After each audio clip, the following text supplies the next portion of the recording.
Ну вот и начался август, как-то очень быстро пролетело лето. Сегодня 1 число, суббота.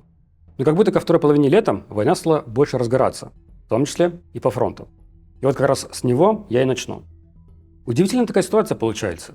Чем больше я встречаю роликов о том, как на фронте развергается топливный кризис, как удары Middle Strike дронами уничтожают российскую военную логистику и снабжение, тем больше российская армия продвигается. Всю первую половину лета фронтовая часть в моих сводках на этом канале практически отсутствовала, потому что ничего не происходило. Я тогда еще говорил, что для изучения состояния российской армии на фронте для нас очень важны май и июнь месяц. Тогда же, как раз в мае, началась кампания Middle Strike ударов по российской логистике. Затем, где-то в июне, начало проявляться в России влияние ударов по НПЗ, появились очереди на заправках. Я-то понимаю, что влияние этих ударов по НПЗ, по логистике, оно есть, но на фронт очень небольшое. Но ко мне продолжают регулярно прибегать люди со ссылками на чьи-нибудь ролики. И они говорят мне: посмотри, как зетники ноют. Караул, катастрофа. Так если караул и катастрофа, разве не должен фронт двигаться в совершенно противоположную сторону, нежели ту, в которой он двигается сейчас? Ну или хотя бы остановиться он должен и замереть. Какое-то странное у вас влияние получается. Так посудить, выглядит, как будто бы российской армии это даже помогло, раз они активнее начали продвигаться.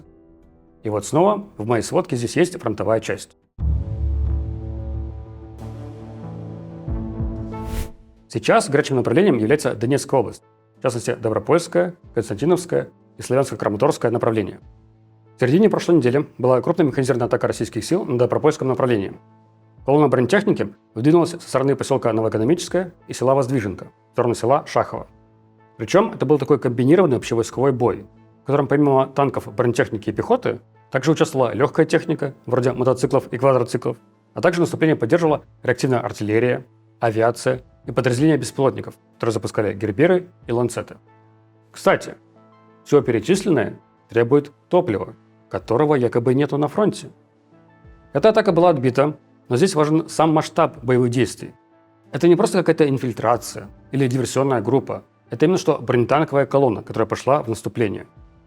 В прошлой сводке я вам также говорил о попытках бронетанковых атак по направлению на город Белецкое, который тоже находится на Добропольском направлении. На этой неделе многие мои коллеги по цеху обсуждают российские флаговтыки в поселке Водянское, который находится за Белецким, дальше на запад.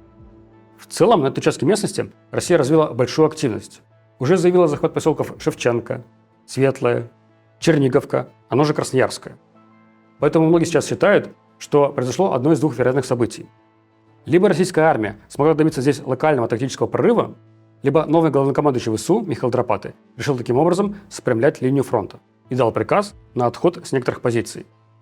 Как я и говорил на прошлой сводке, формально это приведет к новостям о внезапном продвижении российской армии. Но второй вариант мне кажется менее вероятным, потому что на Добропольском направлении такое спрямление фронта ничего не дает. А также это означало бы отход ВСУ от тех позиций, которые защищены новой Донбасской линией. Это такая массивная линия фортификации, которая протягивается на много километров и которую очень сложно преодолеть. Что касается Константиновского направления, то там главной новостью прошедших дней является российский флаговтык у стелы с надписью «Дружковка». На самом деле стела находится на северных окраинах города Константиновка, и за ней начинается не территория города Дружковка, а территория поселка городского типа Алексеево-Дружковка. Позднее 28-я механизированная бригада ВСУ показала видео, как они берут в плен российского военного, который и демонстрировал флаг около стелы. Напомню, что в прошлой сводке я рассказывал про репортаж Минобороны России о том, как первые штурмовые отряды заходят в Алексеево-Дружковку. Я не считаю, что стоит слишком легкомысленно относиться к таким заявлениям и к таким видео, приговаривая, что ну вот же, взяли в плен флагоносца. Ситуация на этом направлении остается тяжелой для ВСУ. Снова начались продвижения российских сил на Славянско-Краматорском направлении. Украинский мониторинговый проект Deep State за эту неделю сообщал о продвижении российских сил в районе сел Миньковка, Новомарково и Коленники. Также Deep State отмечает, что российские силы держат огневой контроль территории на 40 километров вглубь от линии фронта. И в эту зону целиком входят Славянск и Краматорск, что постепенно приводит к тому, что оба города превращаются в руины, поскольку по ним бьют и авиацией, и артиллерией, и беспилотниками. Местный украинский телеграм-канал Николаевка Славянск онлайн несколько раз за неделю сообщал о штурмовых действиях российских войск на окраинах города Николаевка, который соседствует со Славянском. Местные сообщают, что российские штурмовики атакуют со стороны села Александровка. Мы записываем эту сводку еще 31 июля, так что на момент записи я пока не знаю, что там будет в подсчетах темпа продвижения России от проектов Deep State и Blackbird Group. Предположу, что пока что это не отразится на итоговых цифрах, потому что такая активность началась где-то во второй половине июля. Плюс открашивание на картах часто запаздывают от реальной обстановки. Но да, есть такое ощущение, как будто бы самый активный период российских войск сместился с мая-июня на июль-август. Поэтому, если вы следите за войной, все-таки важно порой включать адвоката дьявола, попытаться увидеть контраргументы, почитать и вторую сторону тоже. Ну и не зацикливаться только на чтении специально подобранного и отобранного нытья зетников. Иначе у вас получится, что действительно логистика российской армии сейчас уничтожена. На фронте жесточайший топливный кризис. Машины заправлять нечем, генераторы заправлять нечем. А то, о чем сейчас рассказывал по фронту, этого просто не может быть. Это все фотошоп или Инстаграм. В противоположной крайности тоже неверно будет бросаться. То, что российская армия сейчас так активизировалась и начала опять продвигаться, это не значит, что дела у ВСУ ужас-ужас, провал. Нет, в масштабах всей войны, в масштабах задач по выходу на административной границе Донецкой области, этот темп российской армии очень низкий. За Славянск и Краматорск так придется еще очень долго воевать. Что отдельно стоит отметить, так это с каким состоянием фронта российская армия приходит к поствыборному периоду. Да, можно снова повторить привычную успокаивающую мантру, что с точки зрения целей Путина, захвата всего Донбасса, Россия уже проиграла. Но есть ли какие-то угрозы для российской армии на фронте? Как видите, кампания Middle Strike ударов по военной логистике и топливный кризис какое-то небольшое влияние на фронт оказали, но критичных ситуаций не создали. Нет необходимости при первой же возможности принимать непопулярные решения, чтобы спасать армию на фронте.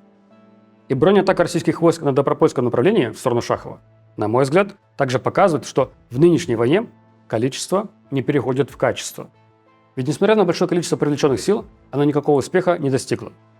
Поэтому если проводить мобилизацию с точки зрения того, чтобы резко ускорить темп продвижения, то с огромной вероятностью он не ускорится. У немецкого экономиста Яниса Клюге вышел большой анализ того, как устроена вербовка в российскую армию на уровне государства. В принципе, все равно так, как это видели и мы. Но он это доказал прямо по документам.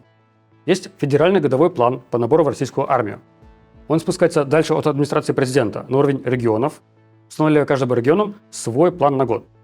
А вот регионы перераспределяют их между районами, а районы между муниципалитетами, поселениями, предприятиями и организациями. То есть фактическую работу по привлечению новых контрактников проводит именно самый низкий, последний уровень. И от того, как тот или иной муниципалитет выполняет план, зависит финансовая премия руководства муниципалитета. А вот дальше по цепочке это влияет и на район, и регион. Администрация муниципалитетов составляет списки наиболее вероятных кандидатов. Это мужчины с категории годности А и Б, согласно данным военкомата. Это осужденные без лишения свободы, это состоящие на профилактическом учете, недавно прошедшие срочную службу, должники по исполнительным производствам, лишенные водительских прав, фигуранты уголовных дел и так далее. А вот дальше начинают обзванивать этих людей, приходить к ним домой, к ним на работу, проводить профилактические беседы. Конечно, никто сверху не ограничивает местной власти в том, как именно они проводят набор. Вот у тебя есть план? Так что хоть тушкой, хоть кабанчиком, но изволь выполнить. Поэтому где-то могут особенно жестить. Так что прошлый случай из регионов, когда забирали с улицы одного конкретного мужчину, или приходили за ним на работу, или наказывали местное предприятие за невыполнение плана, это не признак готовящей мобилизации. Это признак того, как именно местный муниципалитет пытается выполнить план и не лишиться своих премий. Кстати, мы в своей команде недавно писали о том, как, согласно данным Минобороны России, получается, что набор в войска бесплотных систем провален. План на этот год – 80 тысяч человек. Соответственно, за полгода должны были набрать 40 тысяч, чтобы придерживаться плана. Но само же Минобороны сообщило, что были подготовлены и прошли обучение 8 тысяч человек. Мы полагаем, что при этом в конце года военное ведомство отчитается, что план выполнен. А фактически это будет достигнуто за счет перевода уже существующих и давно служащих дроноводов из других подразделений в войска бесплотных систем. Их и готовить не требуется.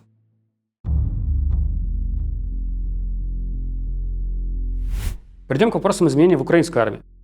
Стали заметны первые шаги нового главнокомандующего ВСУ Михаила Драпатова. Начата проверка комплектования воинских частей. Смотрят, на каком участке фронта находится подразделение, какие у него потребности в личном составе и получает ли оно необходимое пополнение. Я задавался этим вопросом в прошлой сводке. отменит ли Драпатый практику Сырского, когда основное пополнение и снабжение получали только штурмовые полки. И в итоге, да, видно, что эта практика сворачивается. И даже приходят сообщения от разных штурмовых полков ВСУ об остановке набора.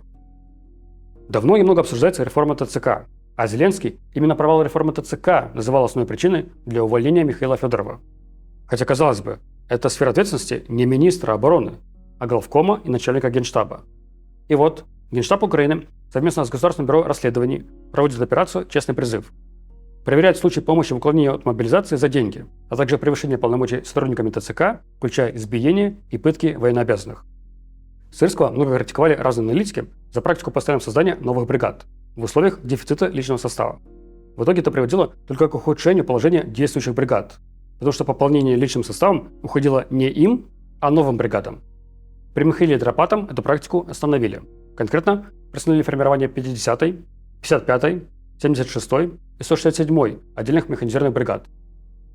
Весной я вам рассказал про очень странный приказ Сырского, который требовал от командиров бригад соблюдать частоту ротации личного состава на передовой не реже одного раза в 2 месяца. Я тогда прокомментировал это в духе «легко сказать, трудно сделать». Ведь проблема отсутствия ротации была связана вовсе не с тем, что комбриги забывали проводить ротацию, а с тем, что не было достаточно людей для проведения ротации.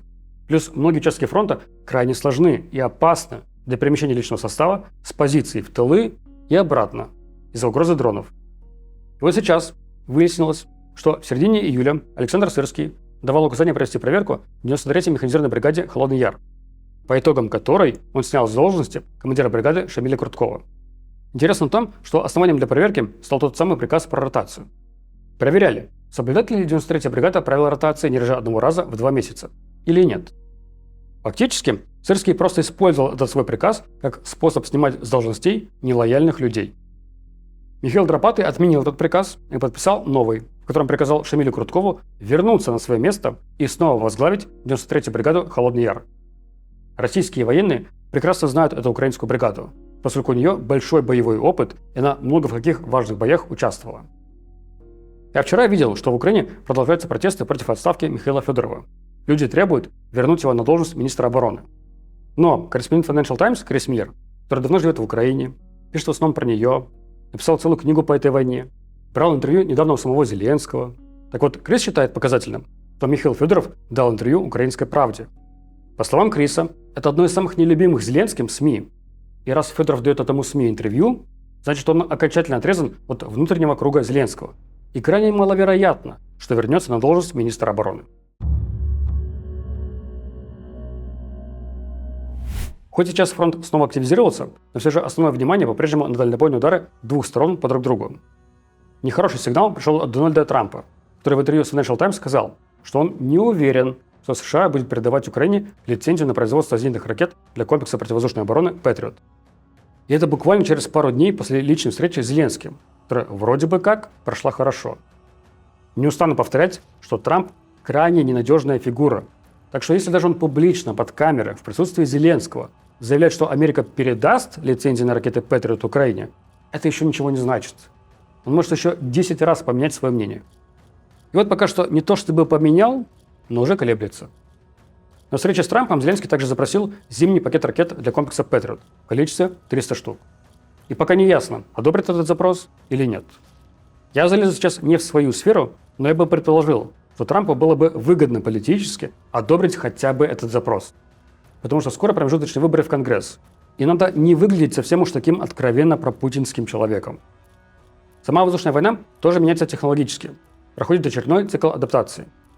С начала года мы много обсуждали украинские зенитные дроны, которыми перехватываются российские шахеды. Обсуждали, как быстро растет их производство. Их делают там какие-то миллионы штук. А тут еще очередная война на Ближнем Востоке. Вероятность экспорта этих украинских технологий в страны Ближнего Востока и, может быть, даже в США. Зенитные дроны получились действительно эффективными, и Россия это заметила. Поэтому она начала адаптироваться путем перевода производства с обычных шахедов, известных как Герань-2, на реактивные. У реактивных шахедов, которые фигурируют под названием Герань-4, скорость полета достигает 500-600 км в час. И зенитные дроны просто не могут за ними угнаться. В том числе с этим связан тот факт, что Украина 4-й месяц подряд запускает сильно больше дальнобойных дронов, чем Россия. Реактивные беспилотники сложнее и дороже в производстве. И если вы посмотрите статистику воздушных сил Украины за июль, то вы увидите, как исчезли массовые атаки шахедами.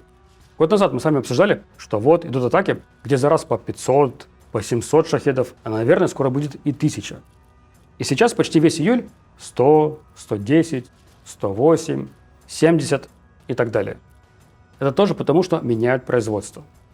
В итоге теперь настанет очередь Украины адаптироваться к новой угрозе, когда основная масса российских беспилотников теперь будет летать не со скоростью 180-200 км в час, а со скоростью 500-600 км в час.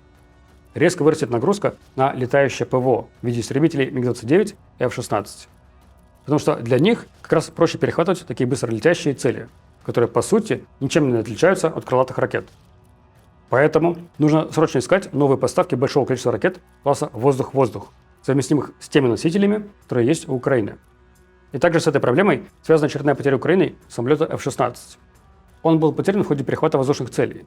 Пилот успел катапультироваться и выжил. Это уже 5-й потерянный Украиной F-16 за 2 года. В 3 случаях летчики погибали. Все более острой проблемой становится и угроза баллистических ракет. Россия снова начала применять северокорейские баллистические ракеты КН-23. Ими был нанесен удар по району Кривого Рога Днепропетровской области. Одна из ракет упала в поле, другая попала в жилой дом в селе Радушное. В этом доме жила многодетная семья, родители и 10 детей. У меня нет последней информации, но из того, что я видел, к сожалению, родители погибли. Также называется разное количество погибших детей. Кто-то говорит 2, кто-то говорит 3. Но также несколько числятся пропавшими без вести. Западный военный аналитик Майкл Кофман, а также бывший украинский морпех Дмитрий Путята отмечают, что если бы компания SpaceX разрешила Украине использовать терминалы Starlink на территории России, то это сильно помогло бы ВСУ, в том числе и в борьбе с российской баллистикой. Потому что благодаря Starlink получилось бы эффективнее выявлять и уничтожать пусковые установки КН-23, Искандеры и С-400. С-400 пускает баллистические ракеты РМ-48У по наземным целям, про которые я вам уже рассказывал. В условиях, когда у вас жесткий дефицит зенитных ракет, нужно особенно внимание уделять ударам по лучнику, а не по стрелам. То есть бить именно посредством запуска этих ракет. Да, с этим может возникнуть дополнительный нюанс. Россия продолжает привлекать людей в Украине, которых вербуют через интернет, чтобы те зарегистрировали на себя российские старлинки. Мы знаем об этом из регулярных репортажей СБУ. Но все же это не какой-то существенный масштаб. Вопрос противодействия российской баллистике гораздо важнее. Поэтому включение Старлинка на российской территории действительно важно. Вот такими для вас новости к концу июля. Ну, точнее, когда вы это смотрите, уже август. Так вот, в следующий раз в августе и увидимся. Заодно обсудим публикации о темпах продвижения России и о том, как, скорее всего, и июль станет самым кровавым месяцем по потерям среди гражданских.